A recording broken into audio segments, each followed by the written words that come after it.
kaugalingon nga anak. Kanang sama anak ba iyang pag-treat kang Timothy. Gusto po niya nga ipadala ang iyahang quote, di ba? Kay hapit na ang tingtugnaw ug ang box ug ang papers. Kinsa man pud ni si Timothy? Atong kuno ni si Timothy. Si Timothy, usa na siya ka church leader. Iyang papa Gentile, ug ang iyang mama Jewish. Ang iyang mama og si Eunice, ang iyang mama si Eunice ug ang iyang grandmother nga si Lois nagbilib pud sa gospel of Christ. Sila og si Timothy posible nga nahimong Christian sa diha nga sa when Paul first went to the town of Lystra. Diha sila possible nga nahimong Christian. Si Timothy iyang mama ug ang iyang lola.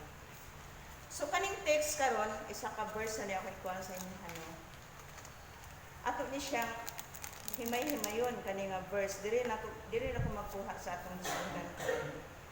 First ani atong hisgutan kaning do not be ashamed. Do not be ashamed of the message that we tell about our Lord.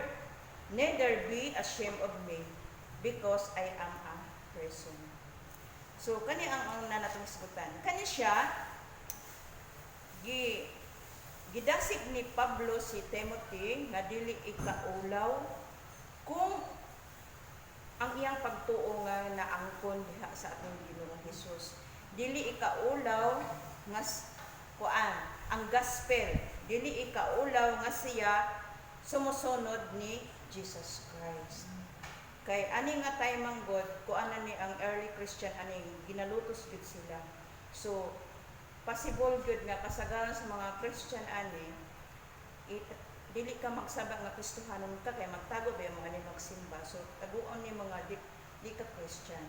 So ang uban pud sila maulaw or mahadlo. So mao ni ang gi-encourage ni Paul sa Timothy nga ayaw ikaulaw ang atong pagtuo diha sa Ginoo, dili ikaulaw. O wala nagpasabot ni nga si Timothy naulaw or nahadlok. Wala na gikuan ni Paul nga tungod kay iya na siya gipasidan-an, wala pasabot nga nahadlok si Timothy. Kundi gisulti ni Paul kang Timothy para pag-encourage sa ilaha nga mahimo siya maisugon o dili maulaw sa pagsulti about gospel, about kang Jesus Christ. Di maulaw sa iyang pagtuo nga kanang gikuptan. Ug dili pod maulaw kang Paul kay si Paul ani prisoner. So natural nga mahadlo ka mo kuan, maulaw ka mo angkon og imong friend criminal kanang piniriso. So ayaw po ikaulaw kay ngano napriso ko tungod pod sa akong pag-alagad kang Kristo. So mao na ang nahimong pinariso si Paul tungod kay nagsulti siya about Jesus Christ o hinungdan na maong napriso siya. Mana yang kuan kang Timothy nga ayaw ko ikaulaw pod kay na ako napriso ko tungod kang Jesus Christ. Dili iyang kaugalingon kun dili para sa Ginoo. So mao na ang first na nga point, ayaw ikaulaw, do not be ashamed.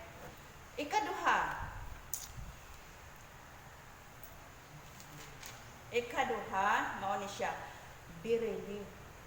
Kung sige ingon ni Paul dire kang Timothy, be ready. Unsa may i-ready ni Timothy ani? Be ready the sufferings to which the profession of the gospel may expose you. Be ready kay kung unsa ang masinatian ni Paul, mahitabo pod posible pod ga iyang masinati.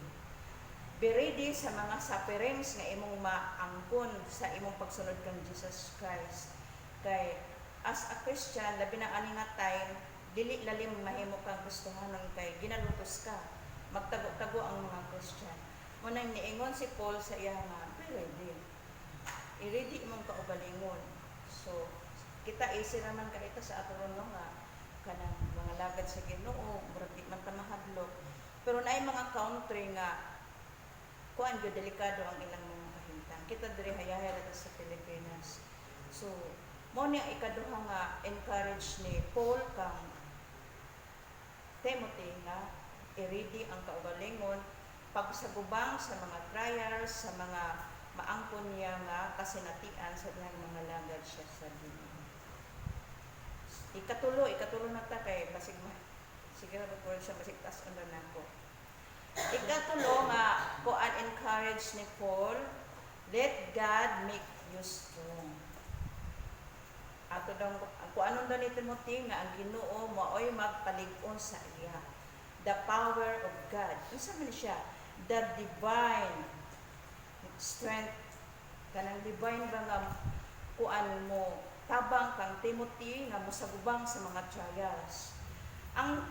As a Christian, wala nag-promise ang Ginoo nga ipalayo kaniya sa mga trials, sa mga problema. Wala siya anak nag-ingon sa to nga ilikay mo namo sa mga ilikay ka nako sa mga pagsulay, sa mga kalisdanan kay halos tanan nga mga apostoles, mga servant nag-antos gid sila galing ipamatay ang uban. So unsa giingon ni Paul diri? Tagaan ta og kusog divine strength nga makakaya ta sa atong mga trials. Makakaya si Timothy sa trials nga iyang masagubang. Kung unsa man nakalisod, makaya na ni Timothy tungod sa power sa Ginoo. Dili kaugalingon nga kusog ni Timothy. So dili exempted si Timothy sa pagsulay sa mga kalisdanan sama kang Paul kay sumusunod man siya. O dili as a Christian dili siya exempted ana. So ang Ginoo, ang power sa Ginoo mo'y motabang sa iya nga makaya na niya sama kang Paul. Di ba si Paul nakaya pud niya tungod sa power sa Ginoo, sa divine strength sa God. So mao ni siya no ang tulo. Unsa man ang atong makuha ani? Kay kani nga sulat is para man ni kang Timothy. So naay timeless lesson ani para sa ato. Una, do not be ashamed gihapon to share the gospel. Maor gyapon ning first point. Hayahay kita karon, so dapat dili gid nato ikaulaw pod samtang Timothy ang pag-share sa maayong balita. Gahapon dito naman tanong. Kulba ba pod kay mo share ba jud ka sa pulong sa Ginoo pero di ba no kaya to kanang mag-share ka dili ba jud ta mga hanas pero gapray jud ta nga Lord tabangi jud ko nga mo-share gid nako. So gahapon asugdan na nato. So mo ni ang giingon, mo ni ang timeless lesson nga atong makuha nga dili gid nato ikaulaw ang pag-share sa pulong sa Ginoo sama kang Timothy. Ikaduha nga atong makuha ani nga lesson kanang mag-ready ta. I-ready po nato atong kaugalingon kay as a Christian daghan gyud tag maagian. Ang Kristohanon nga kinabuhi dili hayahay, dili lang ingon nga lingkod-lingkod lang kundi naagud tay maagian nga mga pagsulay, mga problema sa atong pagpangalagad. So atong i-ready. Wala nagpasabot nga ang Christian exempted sa mga problema, sa mga pagsulay. Exempted, dili na masakit kay Kristohanon. Masakit ta. Dili ta exempted. Si Paul nasakit pod. So dili exempted ang Kristohanon. Unsay giingon ni Paul? Be ready. I-ready na to atong kaugalingon anak kay wala nag-promise ang Ginoo nga dili ta makasakit, dili ta magka-problema, kundi ang promise tabangan ra kaniya. Pinaagi sa iyang kusog nga makaya na to na. Ikatulo, mao to relying to the power of God. Mo rely dito sa power sa Ginoo, dili sa atong kaugalingon. Mo rely ta sa kusog sa Ginoo kay dili gyud nato kaya kung wala ang Ginoo motabang sa ato. So mao ni ang tulo ka timeless lesson nato, do not be ashamed. Ikaduha, be ready. Ug ang ikatulo, mao tong i-rely gyud nato ang atong kusog sa power sa Ginoo. So bago ko mag-conclusion, na ako'y nabasa sa akong devotional atong niaging adlaw, mao ni akong gikuhaan sa ako ang kuan karon. Sabi ko na story ani o na bless jud ko ani nga story ba kay sa ilahang kinabuhi dili lalim dili pareha sa ato diri nga hayahay ra gani ka kaayo nya sila dito diri grabe ka lisod ang ilahang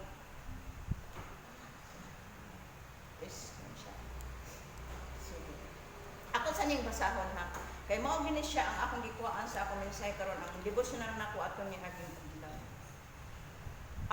of 22 Christian leaders traveled half a day to secretly meet and learn from a pastor who came from another country. If caught, the pastor would be departed and the others would spend 3 years in prison. 18 of the 22 had already been in prison for their faith in Jesus. After the pastor handed out 15 Bibles he'd brought with him, one woman gave hers to someone else like many others. Na siya, gihata ang Bible ni, 15 ka Bible. She'd memorized chapters of scripture so she would have its wisdom secured in her heart if she were to go to prison. She later asked the pastor to pray that their church would be free to gather just like his. Instead, marveling at how this sacrifice suffered persecution and risked imprisonment, he prayed that his church would be just like theirs. Believers around the world are persecuted for their faith in Christ, some more severely than others, and all believers can be tempted to cower when the stakes of living for Christ are raised. But the Holy Spirit enables us to use our God-given gifts with power, love, and self-discipline. God will help us share the gospel with boldness and compassion wherever He lives. Because all He did for us, we can embrace the sacrificial cost of commitment. So, na-bless ko aning nakadawat sa Bible ba nga gihatag ko nila ang Bible sa uban. I-share nila ba ang Bible? Pero bago nila na i-share, gi-memorize nila ang chapter para jud maritin sa ilang heart kay kung mapreso sila, dili na tumawala. Bawal ang Bible. So, sa ato no daghan kita ang Bible. So, need gid ay nato magbasa, mag-memorize. Bahala og di ka ini mo masabtan karon, at least na memorize nimo kaysa ngadto-gadto. Masabtan ra ka anak sa Ginoo. So, diri ra taman ang mensahe no nga pag-isgutan karon. Halang na sa mga Diyos, nagdal sa mga kasinitulang karang Lord, na mahilig ng Ginoo, na boldness, binigyan, na share sa ilang Lord. Salamat po. Hindi na makalimutan, na sa ngalan ng Jesus.